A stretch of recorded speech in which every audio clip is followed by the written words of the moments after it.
Jadi seperti itu kalau sampean mau berkasus atau mau ngomong. Tapi kalau sampean Ya, ngerasa bahwa ya sudah, majikan juga maafan, ruwet, ya sudah. Apa boleh buat, ditinggalkan, ganti majikan baru. Jadi cuman kita nggak ngerti proses sampean ngutang bank itu datanya apakah di bank masuk ke imigrasi juga. Kalau masuk ke imigrasi dan ternyata diketahui oleh imigrasi data sampean punya piutang yang belum terselesaikan, kalau visanya tidak turun sampean harus legowo. Pilihannya aja di situ, Mbak, gitu.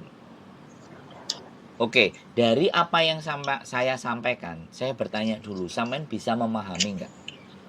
bisa Mas. Nah, Tapi ya mau tanya Mas, gimana? kalau ada waktu sih saya mau bilang ke banknya gitu loh.